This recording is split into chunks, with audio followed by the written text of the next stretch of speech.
Well, welcome to the 10 whiskeys I'm done with. And you're going like, Mike, what does that mean?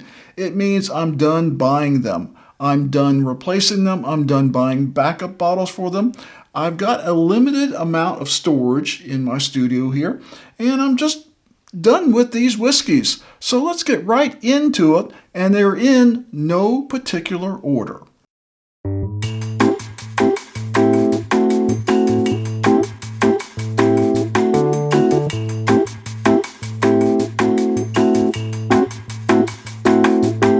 Well, first up on my list, and again in no particular order, is the 1792 lineup. With the exception of the sweet wheat. I love the sweet wheat. If I ever find another one, I will buy a backup of the sweet wheat. But Barton 1792, I just don't enjoy it much anymore. I don't go to it.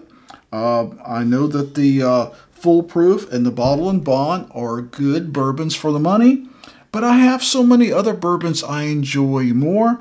So I'm done buying anything 1792 except for that sweet wheat. Well, second on my list is Bargetown, and you're going like, oh my God, Mike, what did you just say? I'm talking about their collaboration series, their discovery series, and some of their fusions. I'm just done with some of the expense that Bargetown comes out with. I think there's so many great bourbons on the market right now. I just don't think I need to spend $150 for a Bargetown collaboration. They're good. I just don't think they're worth the money. Now, the Origin series, the white and black labels, I love them. I will continue to buy them. I like Bargetown. I will drink every drop of the Bargetowns I have, but I'm done buying $150 bottles of Bargetown. Well, third on my list is wheated whiskeys, and it's a broad list. It's like all wheated whiskeys. I've yet to find any wheated whiskeys I really enjoy. I come to find out my palate is I like wheated bourbons. I really love a good wheated bourbon.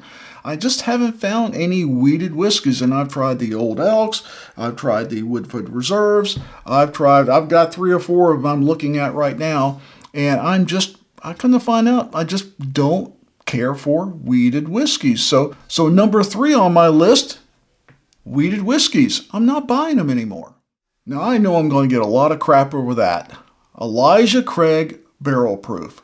I'm not buying Elijah Craig Barrel Proof for a lot of reasons. One, this near hazmat quality bourbon, although delicious, burns the crap out of the back of my throat. For me to enjoy it, I have to add water or put it over ice, and I'm kind of tired of the triple yearly releases where one might be good, one may not be good, the next one might be good, and you never know what you're getting from Elijah Craig. The A124 right now, a lot of people don't like.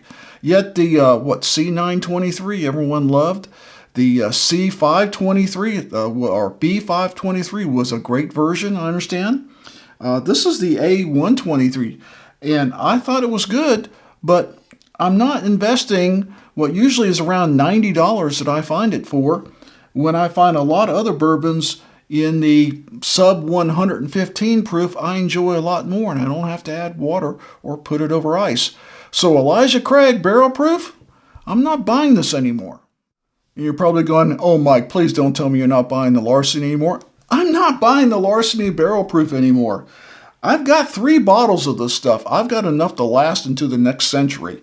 I just don't go to barrel proof bourbons. When I say barrel proof, I'm talking about, over 120 proof. I just don't go to them. I don't enjoy them as much. I'm always having to, like I said with the Elijah Craig, add water to it or put it over ice, and I prefer just drinking neat right out of the bottle. So I've got 3 of these things. I've got 2 of the 922s and 1 of the 923s. So C923 and 2 C922s. I think they're good. I do enjoy them. I will drink them all, but I'm not buying any more of them. It took me a while to figure out what 4 Roses I like best, and I thank 4 Roses for their tasting kit, their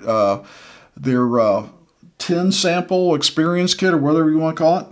where they put the 10 recipes out there, and I was able to figure out what recipes I like. So that being said, I'm not buying Four Roses anymore. Pretty much any of them except for the limited releases where they put out a specific recipe. Because I know which recipes I like. There's 2, maybe 3 recipes I like, and I actually own 2 of them. And those limited releases that come out once a year, I will continue to buy if it's one of those 2 or 3 recipes I enjoy. Otherwise, I'm done with Four Roses.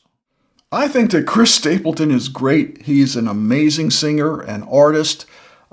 He really kind of brought back country music into something that I enjoy listening to again. But his whiskey, not so much. Now, will I drink it? Probably in a cocktail. I don't think that much of it. And I've had several whiskeys and bourbons from celebrities that, are either overpriced, overhyped, both, and a lot of times just not that good. That Sweetens Cove from, Peyton Manning? That stuff was horrible. And I think I paid like $60 for it. So, am I done with Traveler? Not in particular. I am done with celebrity-endorsed whiskeys and bourbons. I don't trust them anymore. So, certainly for the rest of the year, I'm not buying any more celebrity whiskeys. Oh, please tell me that's not John J. Bowman, Mike. Well, it's not John J. Bowman. It's Isaac Bowman. This is their bourbon finished in port barrels. And I will tell you of the wine-finished bourbons that I have, and I probably got at least a half dozen of them, different varieties. This one still is my favorite. But you know what? I'm not replacing it. I don't have a backup for it. I just am not a guy that really likes bourbon finished in wine barrels. I'm not a wine guy. I really don't like the wine taste. I don't like the profile. It doesn't do anything for me. I'd rather have... now, when you get to cognac and brandy, that's really a different animal for me. But if it's just finished in a wine barrel, even a port wine barrel, I'm done with them. I'm not buying any more wine-finished bourbons. Period. And you go, oh no, not the Old Elk. You brought out the Old Elk. Yes, I did. I love this Old Elk wheated bourbon. But it's pretty much the only Old Elk that I find that I really like. I will drink it, but at the price they want for their wheated bourbons, I find there are several wheated bourbons I like even more, like the Hard Truth, the Green River. I could go on and on. There's a lot of good wheated bourbons out there at a better price. And you get into some of the specialty finishes that Old Elk does, you're definitely over $100.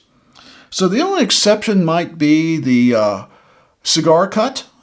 I have had a taste of that in the past. I don't have a bottle. If I ever find a bottle that isn't $125, I probably would buy it. But otherwise, I'm done with Old Elk. And 10th on my list, Weller. I'm generally done with Weller, with the exception of Antique 107. I love Antique 107. If I ever get a chance to buy another bottle, I'll buy a second, a third, a fourth.